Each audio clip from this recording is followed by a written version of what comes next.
सहनावतु सहनौ भुनक्तु सह वीर्यं करवावहै तेजस्विनावधीतमस्तु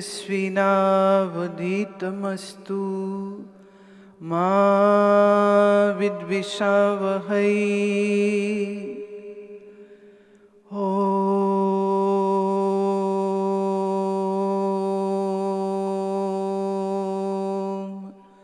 शांति शांति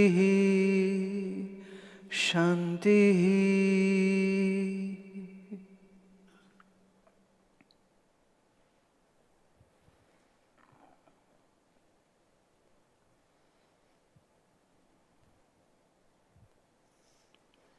अथ द्वादश कला प्रारंभ। ज्ञानी के कर्म निवृत्ति का प्रकार वर्णन। तोटके छंद।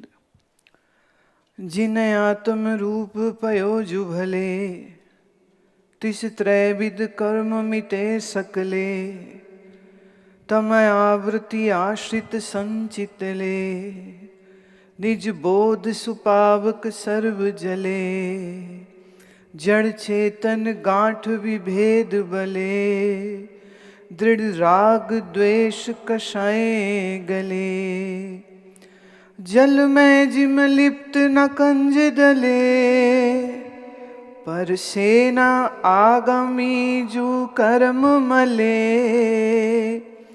इस जन्म आरंभक कर्म फले सुख दुख ही भोगत होत प्रलय इस भांति जो होवत जन्म दिले पिरव रूप पीतांबर स्वं विमले।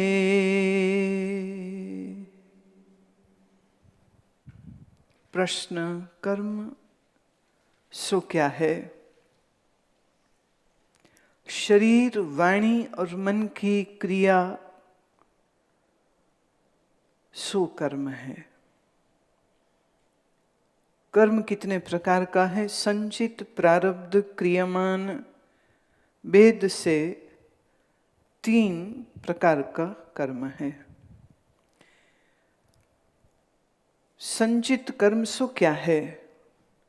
अनेक अतीत जन्मों विषय संचय किया जो कर्म सो संचित कर्म। प्रश्न प्रारब्ध कर्म सो क्या है? अनेक संचित कर्म के मध्य से परिपक्व भया और ईश्वर की इच्छा से इन वर्तमान देह का आरंभक जो कोई एक संचित कर्म सो प्रारब्ध कर्म है। क्रियमान कर्म सो क्या है? ज्ञानते पूर्व व पीछे इस वर्तमान देह विषय मरण पर्यंत करिए हैं जो कर्म सो क्रियमान कर्म है। समझें इसे। कर्म की परिभाषा इससे सुंदर नहीं हो सकती। शरीर, वाणी और मन की जो क्रिया है उसे हम कर्म कहते हैं। वाणी एक कर्म इंद्री को लिया है पर बाकी की 4 इंद्रियों को भी उसी में समाहित मानना चाहिए। माने हाथ, पैर, गुदा और मूत्र इंद्री जो है ये उसमें सम्मिलित माननी चाहिए। तो एक लिया वाणी, बाकी 4 अंडरस्टूड। तो हमारे मन और हमारी कर्म इंद्रियों, द सेंसेस ऑफ एक्शन के जरिए whatever is done is कर्म। Mind it. मन, कर्म इंद्री, शरीर, तीनों की क्रिया से जो होता है उसे कर्म कहते हैं।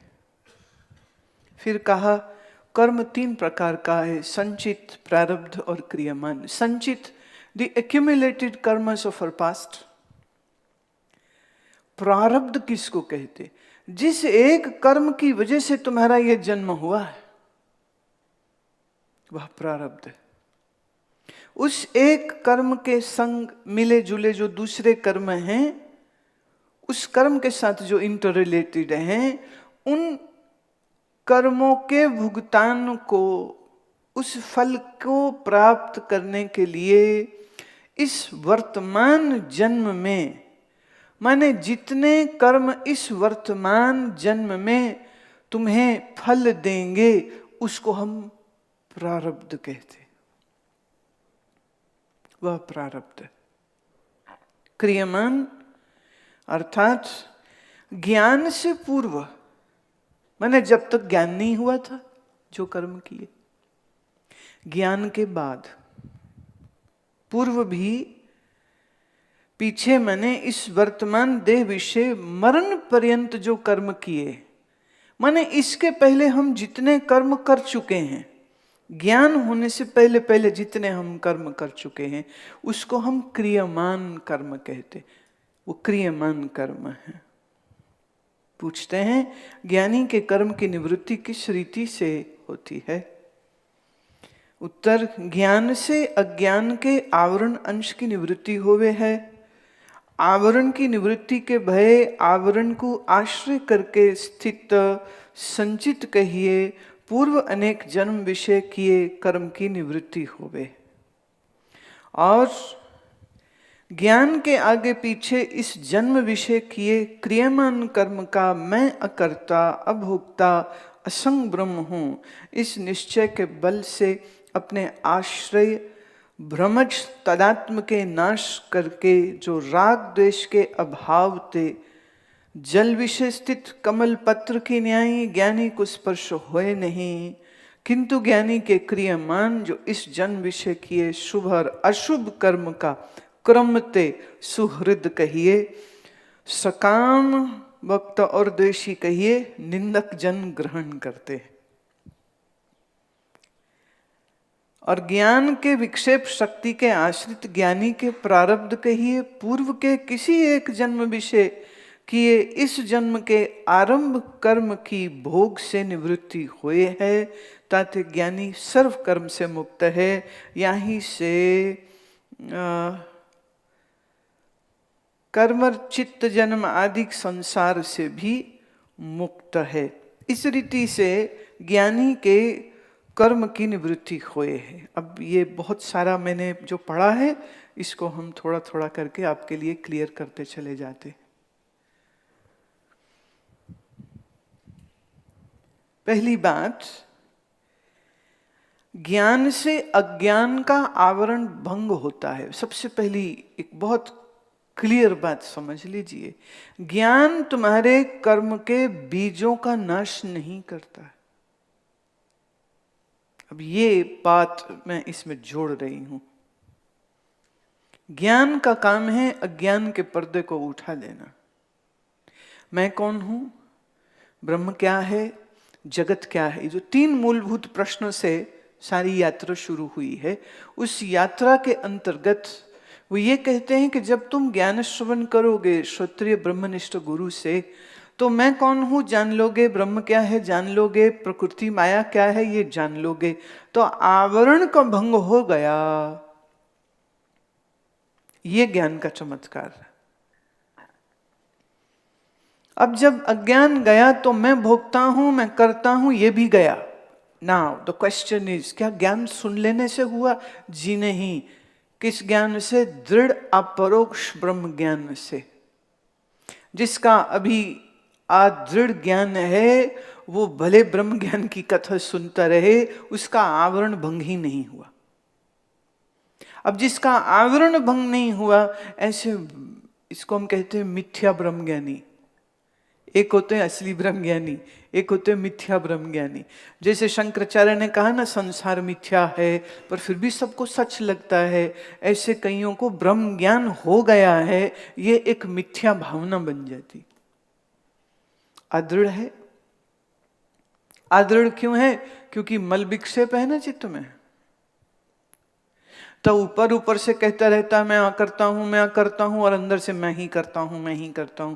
तभी तो जलता है, सड़ता है, क्रोधी होता है, रागी द्वेषी होता है। एक आम आदमी रागी द्वेषी होता है, कथा सुनने वाला भी, और वो भी ब्रह्म ज्ञान की कथा सुनने वाला भी, वो भी राग द्वेष कर रहा है। देखिए, हम दूसरे पे उंगली बहुत जल्दी उठा लेते हैं, पर अपने चित्त को नहीं देख पाते हैं। पर अपने चित्त को जो नहीं देख पाएगा, उसे कैसे पता चलेगा कि उसके मन में कितना अभी संसार और माया का पर्दा पड़ा। पर्दा है, राग हो जाता है। घर के भाई बहन छोड़ो, साधु हो जाए तो गुरुजी के दूसरे शिष्यों से ही राग हो जाता है, ये बड़े अच्छे लगते, मेरे साथ ही रहो, ये बहुत अच्छे हैं। फिर जिसको हम अच्छा कहेंगे, that is in comparison to somebody is bad. तभी तो हम कह रहे हैं ये अच्छा है तो वो बुरा है। तो फिर यहां बुरे अच्छे का भेद कर लिया। तो कबीर जी ने बड़ा कठिन काम कहा, बड़ा ही कठिन काम कहा करने के लिए। अब ये कबीरा खड़ा बाजार में, सबकी मांगे खैर, ना काहूं सो दोस्ती, ना काहूं सो बैर। वैर नहीं किसी से और दोस्ती भी किसी से नहीं।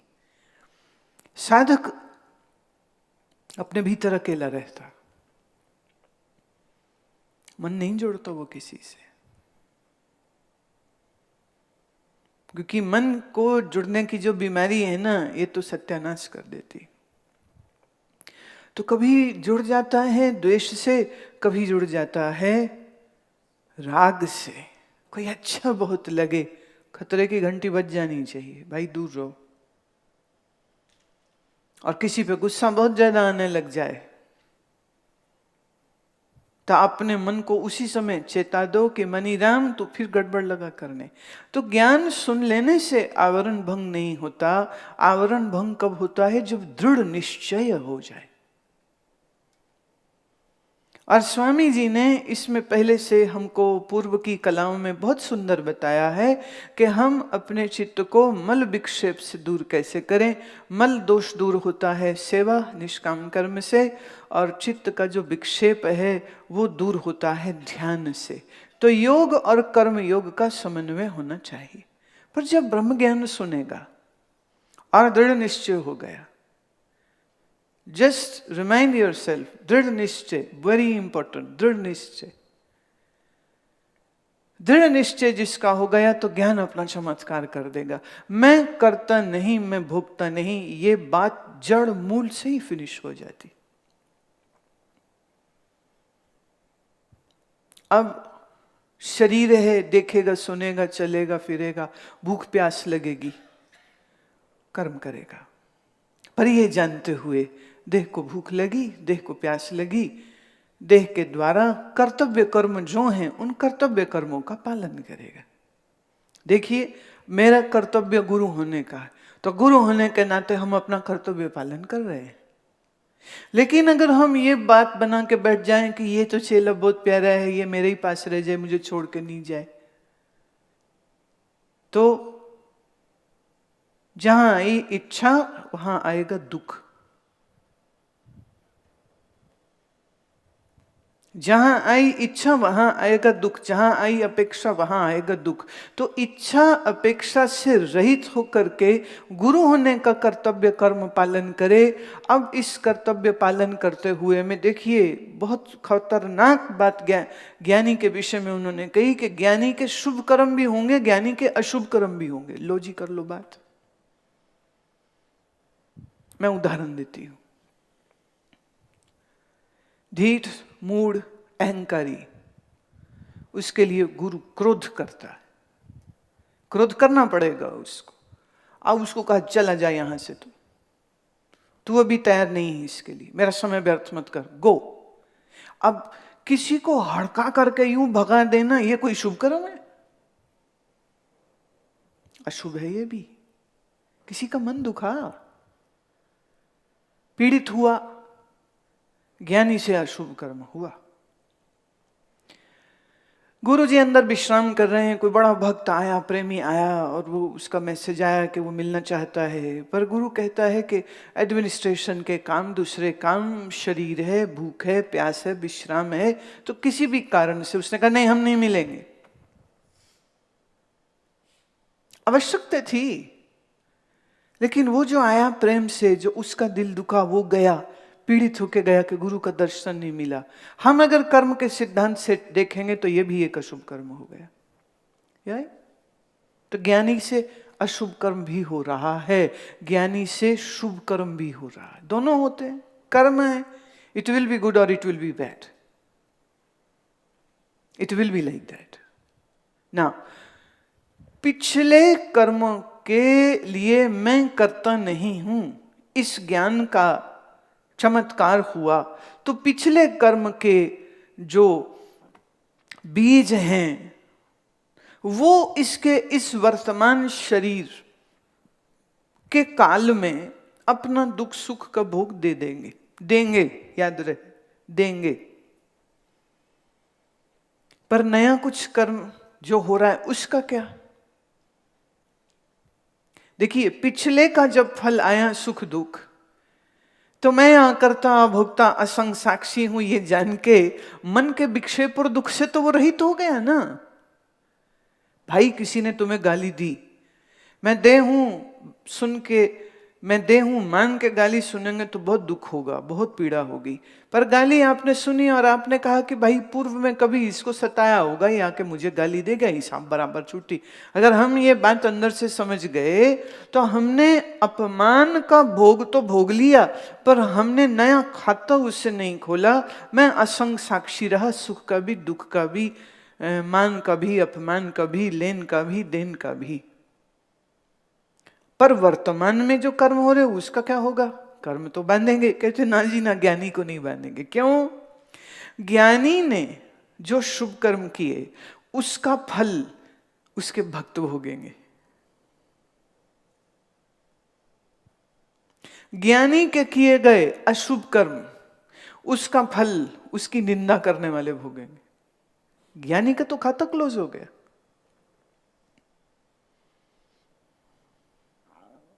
इसलिए सुखमनी साहब में एक पूरी अष्टपदी है जिसमें उन्होंने कहा कि जो संत की निंदा करता है उसका ये नुकसान, ये नुकसान, ये नुकसान, ये नुकसान, ये नुकसान होगा।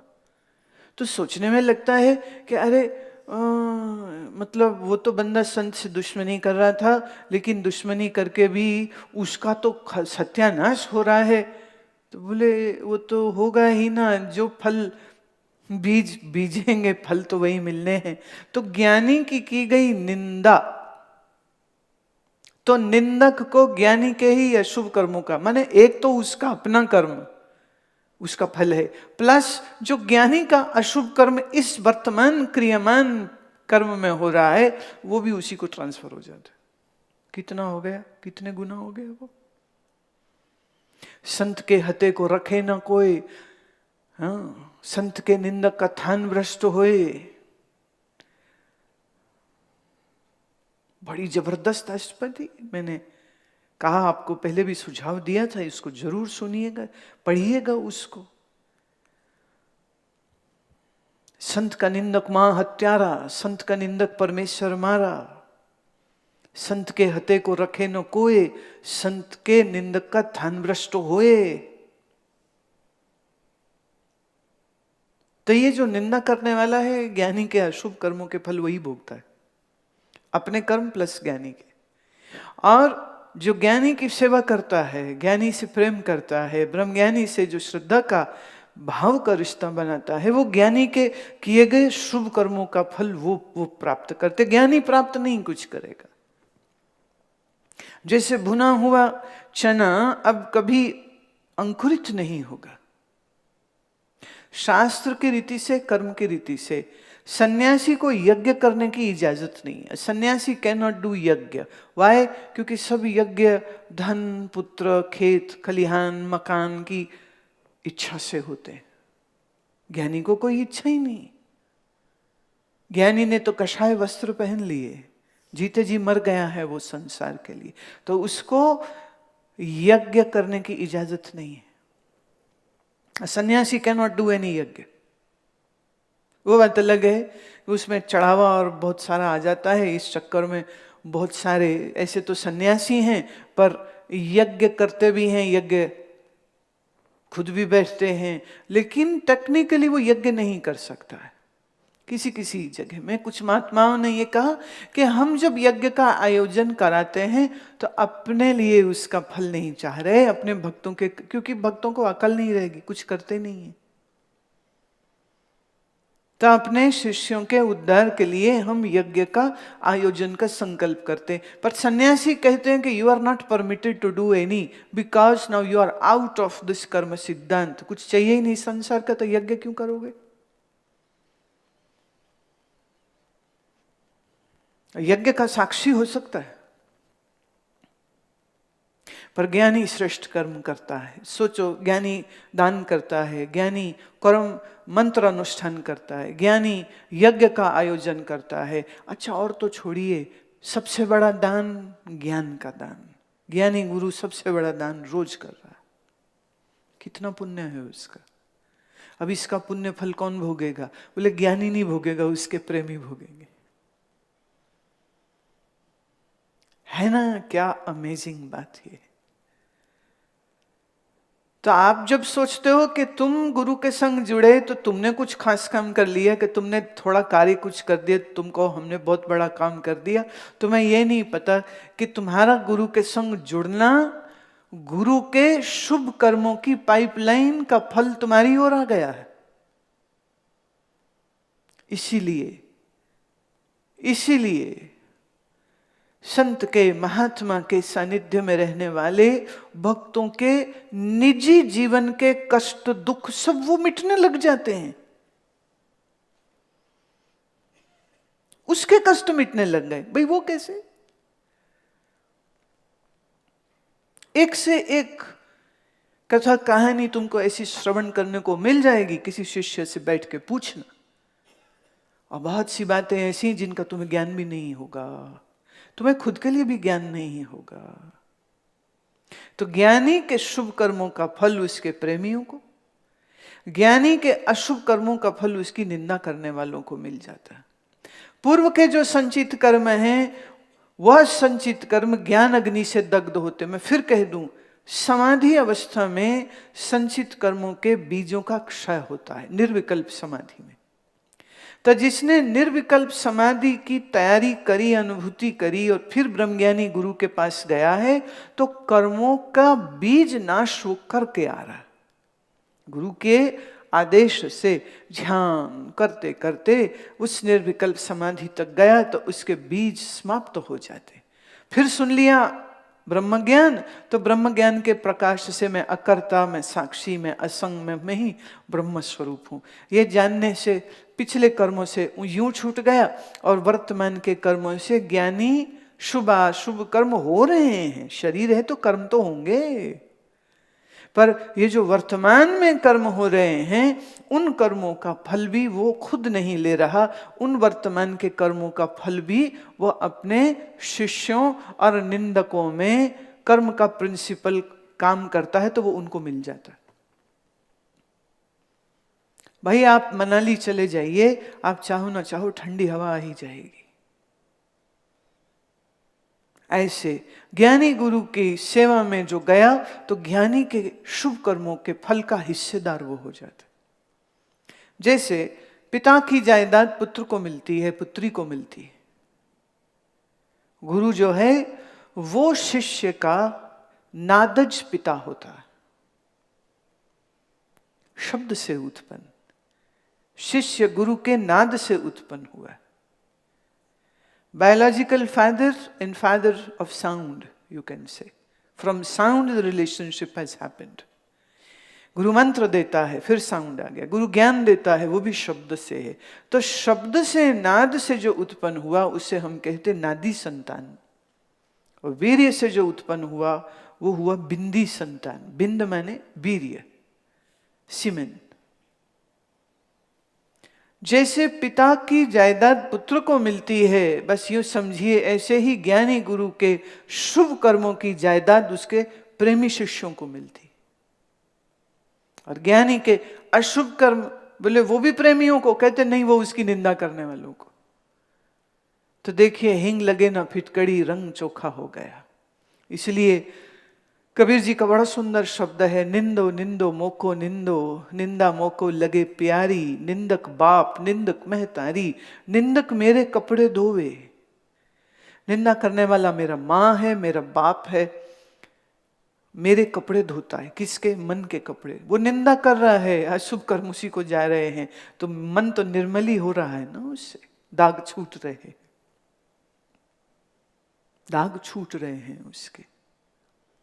तो अपनी निंदा से ज्ञानी घबराता नहीं है। और कोई करे तो कबीर जी तो कहते हैं, निंदा करने वाला मुझे सबसे ज्यादा प्रिय है, क्योंकि मेरे पाप कर्म का, अशुभ कर्मों का, unknowingly or knowingly, whatever is happening, that is going on to the निंदक। वो सोच रहा है मैं ज्ञानी की बुराई कर रहा हूं, पर उसे ये नहीं पता वो अपना नुकसान कितने बड़े तल पर कर रहा है।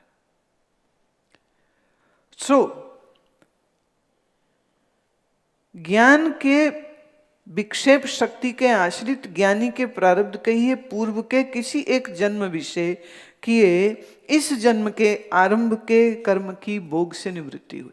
ये जन्म जिस एक कर्म की वजह से शुरू हुआ वो इस जन्म में भोग से खत्म हो जाएगा। अर्थात ज्ञानी अपने आने वाले दुख या सुख के कर्म भोग से वो कभी पीड़ित नहीं होता है। कई बार हम लोग ये सोचते हैं कि ज्ञान हो जाने के बाद कभी दुख ना होगा, पर भूलिए नहीं, शरीर से कर्म जो हुए थे उस एक कर्म से ये जन्म हुआ, तो उस जन्म इस जन्म में उस पूर्व के कर्म का फल तो आएगा ना। तो ज्ञानी के जीवन में दुख भी आएगा, रोग भी आएंगे, अपमान भी आएंगे, निंदा भी आएगी, बैठे बैठाए लोग बुराई करने लग जाएंगे, बैठे बैठाए लोग आरोप लगाने लग जाएंगे, बैठे बैठाए लोग निंदा करने लग जाएंगे। ऐसा कुछ है नहीं।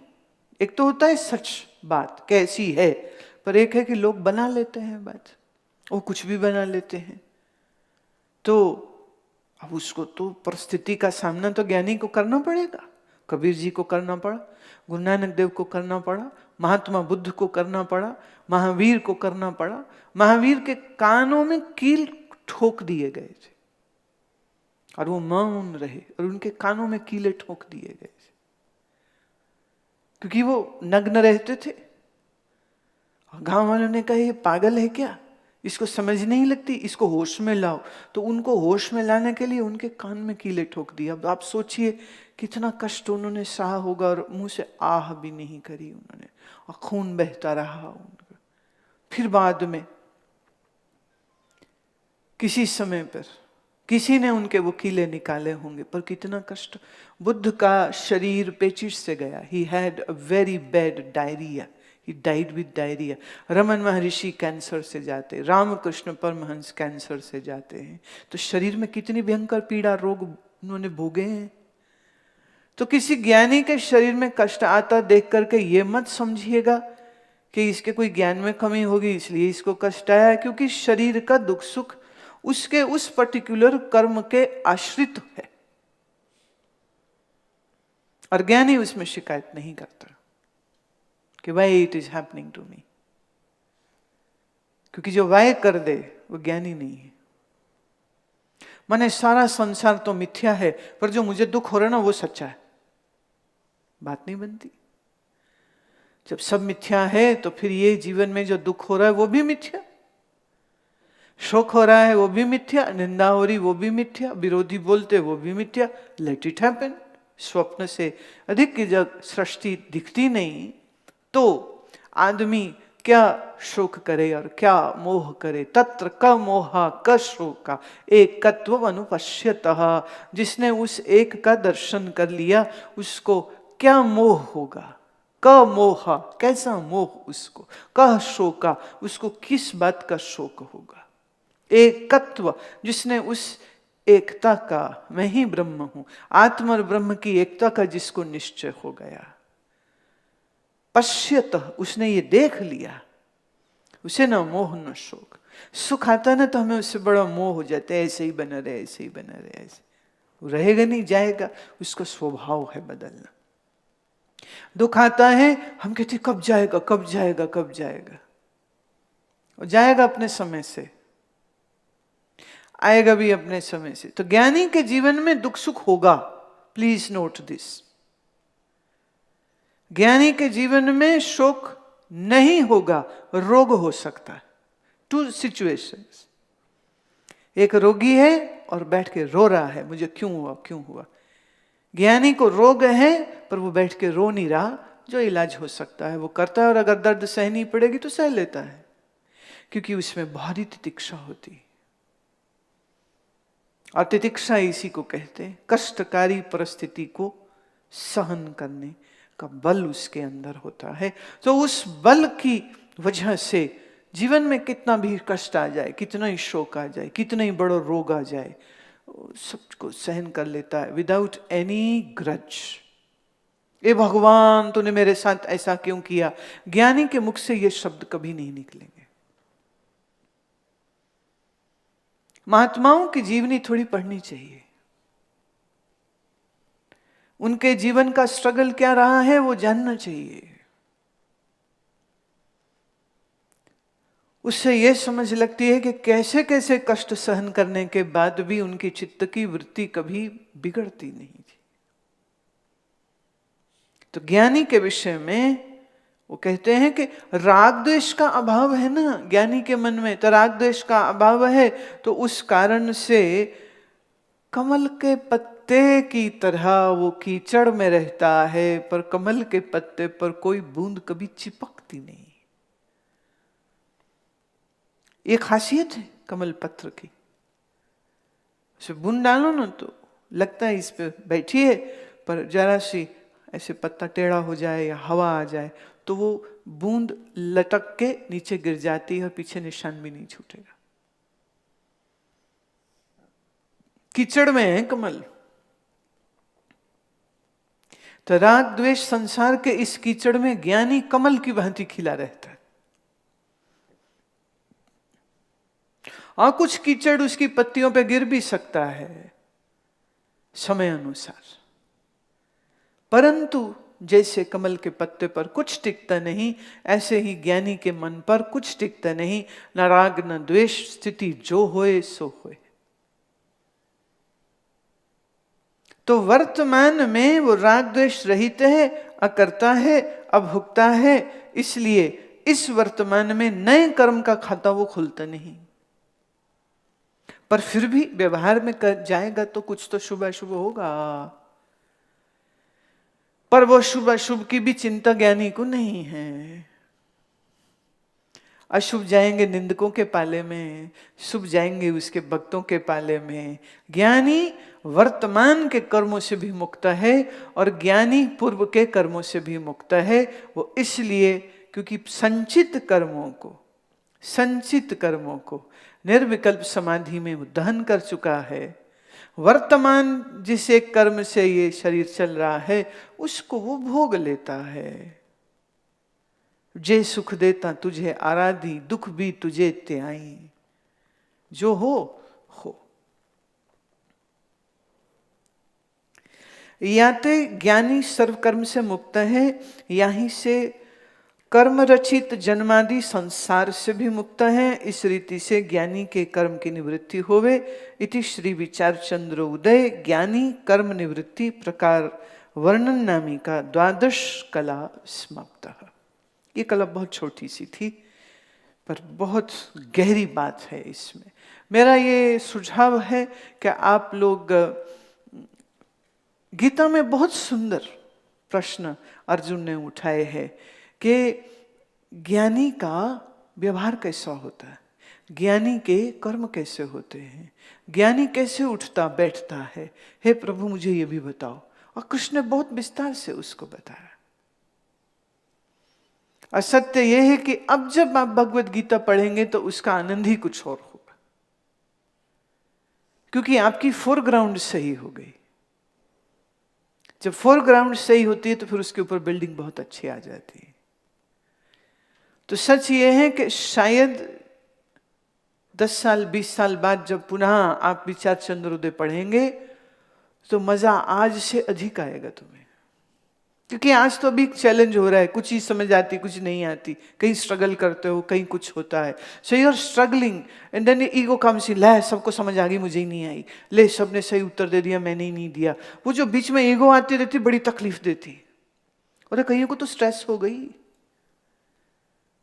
है तो बड़ी स्ट्रेस हो गई हमको, तो विचार चंद्रोदय से तुम्हें हैरान हो रही थी, मैं लो जिस ज्ञान को सुन के चिंता मुक्त होते हैं वो ज्ञान को ही लेकर इनको स्ट्रेस हो रही, बोले समझ नहीं आती।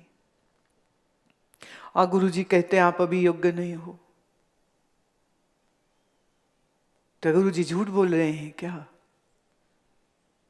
और गुरु तो सत्य बोल रहे हैं, आपसे बर्दाश्त नहीं हो रहा, तो ये तुम्हारा प्रॉब्लम हुआ कि गुरु का प्रॉब्लम हुआ? तो बहुत सारे मुद्दे हैं जिसमें आपके समझ का जो फ्लो है वो थोड़ा अटक जाता है। कभी बात नहीं समझ आई और कभी पूर्व के आग्रह बीच में आ जाते हैं, कभी कोई अपनी ही कंफ्यूजन बीच में आ जाती है, कभी विषय बड़ा कठिन होता है।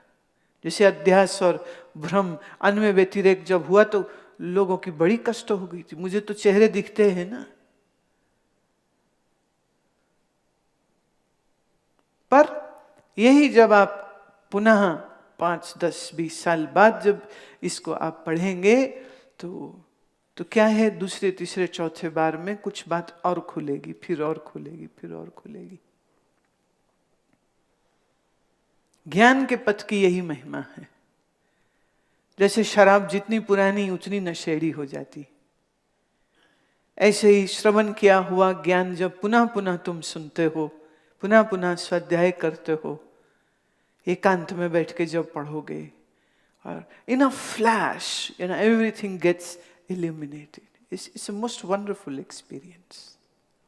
It's a most wonderful experience.